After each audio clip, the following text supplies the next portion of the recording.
तुमच्या computer skills upgrade करायच्या आहे? दिशा कम्प्युटर इन्स्टिट्यूट घेऊन आले आहेत महा डिस्काउंट ऑफर। आता कोणताही कोर्स करा फक्त 1800 रुपयांमध्ये। गेल्या अनेक दिवसापासून इस्रायल आणि इराणमध्ये संघर्ष चालू आहे, युद्ध चालू आहे आणि यामध्ये आता अमेरिकेने उडी घेतली। अमेरिकेने एअर स्ट्राईक करत इराणमधील 3 ठिकाणी हल्ले केलेत। याच विषयावर बोलण्यासाठी आपल्यासोबत रक्षा विश्लेषक सतीश ढगेसर आहेत। सर, अमेरिकेने 3 ठिकाणी हल्ले केलेत इराणवर, कसं बघता या घटनेकडे? नक्कीच अत्यंत महत्त्वाची अशी घटना आहे आणि याच्या माध्यमातून आता अधिकृतरित्या ओपनली अमेरिका सुद्धा इराण विरुद्धच्या युद्धामध्ये संघर्षामध्ये त्या ठिकाणी सामील झालेला आपल्याला दिसतोय। 3 महत्त्वाच्या न्यूक्लिअर साइट्स या अमेरिकेने त्या ठिकाणी उद्ध्वस्त केल्या। त्यामधली सर्वात महत्त्वाची म्हणजे फोर्डो न्यूक्लिअर फॅसिलिटी, जी एक प्रकारे डोंगराळ प्रदेशामध्ये त्या ठिकाणी आहे आणि साधारणतः 250 ते 300 फूट जमिनीच्या खाली अशा प्रकारे कॉन्क्रिटाइज्ड स्ट्रक्चरमध्ये ही न्यूक्लिअर फॅसिलिटी आहे। याला जर उद्ध्वस्त करायचं असेल तर त्या संबंधीची क्षमता ही फक्त आणि फक्त अमेरिकेकडेच आहे, कारण त्यांच्याकडे MOP बंकर बस्टर बॉम्ब्स आहेत, म्हणजेच massive ordnance penetrator bunker buster bomb, ज्याचं वजनच साधारणतः 30,000 पाऊंडचं आहे आणि या 30,000 पाऊंडच्या MOP बंकर बस्टरला जर घेऊन जायचं असेल, जे साधारणतः 60 ते 100 मीटर खोलीवरचे सुद्धा जे टार्गेट्स आहेत त्याला उद्ध्वस्त करू शकतं आणि अशा प्रकारच्या MOP बंकर बस्टरला घेऊन जायचं असेल तर अमेरिकेकडे 2 प्रकारची विमानं आहेत। एक जी आहे ती आहे B-52 स्ट्रॅटेजिक बॉम्बर्स आणि दुसरी जी आहे ती आहे B-2 स्टेल्थ बॉम्बर्स।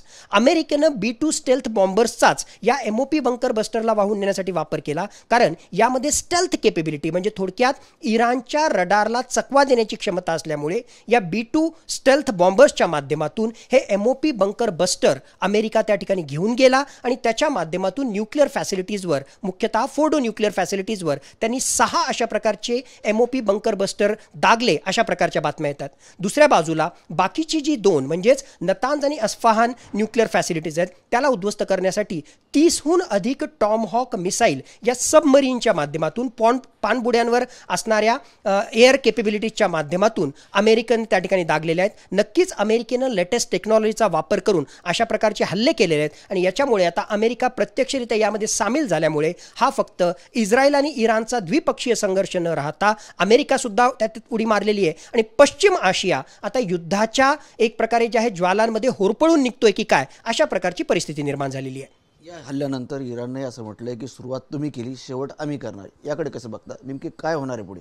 नक्कीच हे अत्यंत महत्त्वाचं असं विधान आहे, कारण मागच्या 1 आठवड्यामध्ये इस्रायलने एवढ्या मोठ्या प्रमाणावर हल्ले करून सुद्धा इराण कुठेही बधत नाहीये। तो इस्रायलच्या एअर डिफेन्स सिस्टमला भेदून त्यांचं तेल अवीव असेल, हैफासारखं महत्त्वाचं बंदर असेल, त्याचबरोबर जेरुसलेम विरुद्ध एक प्रकारे हल्ले करण्यामध्ये यशस्वी झाला आणि आता अमेरिका असा हल्ला करेल याची अपेक्षा इराणला होतीच। हा हल्ला झाल्यानंतर कुठेही बदण्याच्या ऐवजी आता सरळ सरळ इराणनं त्या ठिकाणी भूमिका घेतलेली की हल्ल्यांची सुरुवात तुम्ही केली, या युद्धाचा एंड आम्ही करणार आहे। म्हणजे आत्ता सुद्धा इराणकडे असणाऱ्या वेगवेगळ्या क्षेपणास्त्रांच्या माध्यमातून, क्लस्टर बॉम्बच्या माध्यमातून, त्यांच्याकडे असणाऱ्या हिजबुल्ला आणि हुती सारख्या प्रॉक्सी ऑर्गनायझेशनच्या माध्यमातून मोठ्या प्रमाणावर हल्ले हा इराण, अमेरिका, अमेरिकन नागरिक, अमेरिकन 40 ते 50 हजार सैनिक जे पश्चिम आशियामधल्या 19 मिलिटरी बेसेसवर आहे त्यांच्या विरुद्ध करेल। त्याचबरोबर स्ट्रेट ऑफ हॉर्मुज आणि लाल समुद्राच्या माध्यमातून इराणचे प्रॉक्सी ऑर्गनायझेशन हे अमेरिकेच्या जहाजा आणि त्यांच्या मित्र राष्ट्रांची सुद्धा कोंडी करण्याचा प्रयत्न करेल। म्हणजे थोडक्यात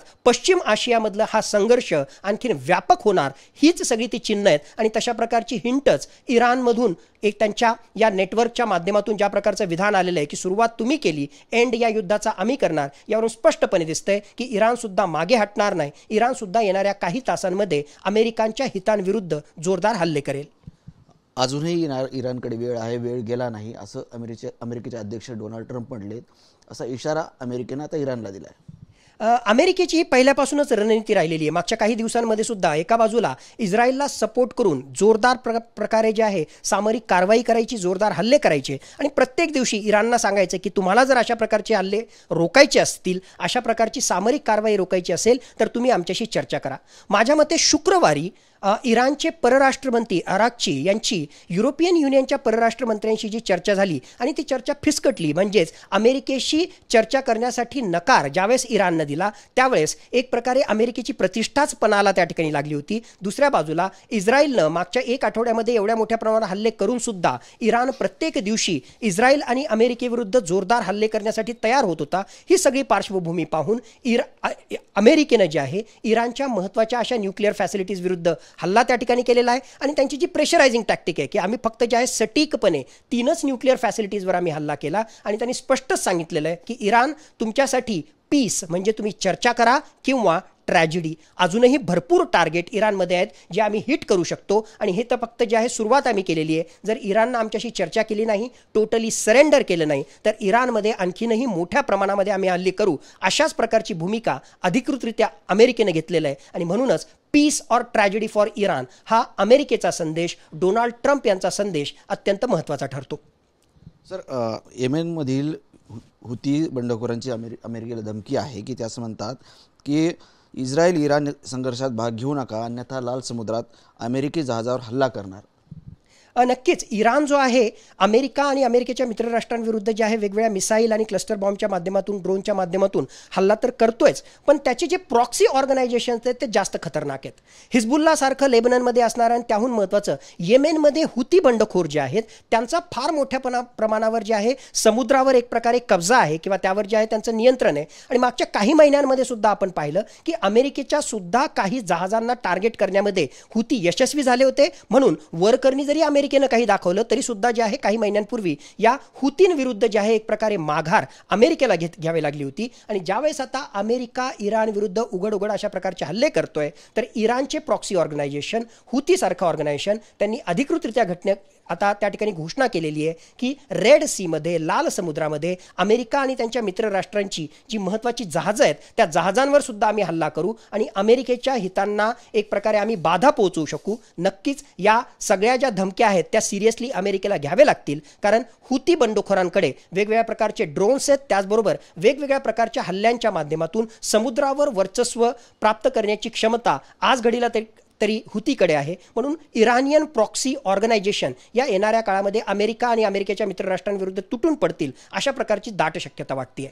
अमेरिकेने इराणवर हल्ला केल्यानंतर आता इस्रायलमध्ये आणीबाणी लागू करण्यात आली आहे, लोकांना एकत्र येण्यावर बंदी घालण्यात आलेली आहे, शाळा बंद ठेवण्यात आलेल्या आहेत. कसं बघता याच्याकडे? मागच्या एक आठवड्यामध्ये जोरदार प्रमाणात इस्रायलनं इराणविरुद्ध हल्ला केल्यानंतर सुद्धा प्रत्येक दिवशी इराणनं इस्रायल आणि अमेरिकेची एक प्रकारे जी सुरक्षा व्यवस्था होती ती भेदली. आयर्न डोम सिस्टमला भेदून सुद्धा हैफा, तेल अवीव, जेरुसलेम यासारख्या महत्त्वाच्या शहरांवर हल्ले करण्यामध्ये इस्रायल यशस्वी झाला होता. आता अमेरिकेनं ज्यावेळेस इराण विरुद्ध इतका महत्त्वाचा हल्ला केला, त्यांच्या 3 न्यूक्लिअर साईट्स उद्ध्वस्त केल्या, त्याच्यानंतर चौताळलेला इराण हा नक्कीच इस्रायलमध्ये हल्ले करेल. त्याचबरोबर पश्चिम आशियामधल्या अमेरिकेच्या एम्बेसीज, अमेरिकेचे सैनिक, अमेरिकेचे नागरिक यांना सुद्धा टार्गेट करण्याचा प्रयत्न करेल. आणि हे सगळं जर एक प्रकारे यातून नुकसान टाळायचं असेल, ही सगळी परिस्थिती लक्षात घेऊन आता आणीबाणीची परिस्थिती इस्रायलनं जी आहे त्यांच्या शहरामध्ये लागू केलेली आहे. शाळा, महाविद्यालय त्या ठिकाणी बंद असणार आहेत, सरकारी कार्यालय बंद असणार आहेत आणि येणारे काही तास हे नक्की इस्रायलच्या सुरक्षा व्यवस्थेसाठी चॅलेंजिंग असणार आहेत. कारण इराण आणि त्यांच्या प्रॉक्सी ऑर्गनायझेशनच्या माध्यमातून नक्कीच इराणच्या भूमीमध्ये घुसून ड्रोन आणि मिसाईलचे हल्ले मोठ्या प्रमाणावर होण्याची दाट शक्यता आहे. आणि एक प्रकारे स्वतःच्या सुरक्षा व्यवस्थेला मजबूत करण्यासाठी आणि डॅमेज मिनिमाइज करण्यासाठी त्यांनी अशा प्रकारे आणीबाणीची घोषणा त्या ठिकाणी केलेली आहे. एवढंच नाही, आता नेतन्याहू यांनी स्पष्टपणे भूमिका घेतलेली आहे की आता अमेरिका सुद्धा अधिकृतरित्या आमच्या बाजूला आहे आणि आमची ही जोडगोळी ही नक्कीच येणाऱ्या काळामध्ये इराण विरुद्ध जी आहे जोरदार कारवाई करेल. म्हणजेच येणाऱ्या काही दिवसांमध्ये हा संघर्ष मोठ्या प्रमाणावर चिघळत जाणार. अमेरिका आणि इस्रायल हे इराण विरुद्ध सुद्धा तुटून पडणार आणि कित्येक निष्पाप नागरिकांचे जीव जाणार, हे सुद्धा सत्य आहे. आणि शेवटचा आणि तेवढाच महत्त्वाचा मुद्दा की न्यूक्लिअर फॅसिलिटीज, मिलिटरी साईट्स, त्याचबरोबर तेल विहिऱ्यांवर आतापर्यंत इस्रायलला हल्ले केले, पण आता त्यांचा सगळ्यात महत्त्वाचा टार्गेट जो असणार आहे तो असणार आहे अयातुल्ला अली खामेनी. या अयातुल्ला अली खामेनीचा काटा काढणं किंवा इराणमध्ये जे आहे सत्ता पालट करणं, अशा प्रकारचे सत्ताधीश त्या ठिकाणी आणणं जे अमेरिकेशी चर्चा करू शकतील किंवा एक प्रकारे जे आहे न्यूक्लिअर फॅसिलिटीज इमिजिएटली डेव्हलप करण्यापासून एक प्रकारे जे आहेत थोडंसं परावृत्त होतील, मागे हटतील, अशाच प्रकारची जी आहे इराणियन रेजिम, सत्ताधीश त्या ठिकाणी आणणं हे कुठेतरी अमेरिका आणि इस्रायलच्या फायद्याचं आहे. म्हणून आता पुढचं टार्गेट असं असणार आहे की इराणमध्ये सत्ता पालट कसा करता येईल आणि अयातुल्ला अली खामेनी याचा काटा कसा काढता येईल. नक्कीच होते रक्षा विश्लेषक सतीश डगे सर. कॅमेरामन हर्षल निकमसह संजय सरोदे, TV9 मराठी, छत्रपती संभाजीनगर. मला तुमच्या कम्प्युटर स्किल्स अपग्रेड करायच्या आहे? दिशा कम्प्युटर इन्स्टिट्यूट घेऊन आले आहेत महा डिस्काउंट ऑफर. आता कोणताही कोर्स करा फक्त 1800 रुपयांमध्ये.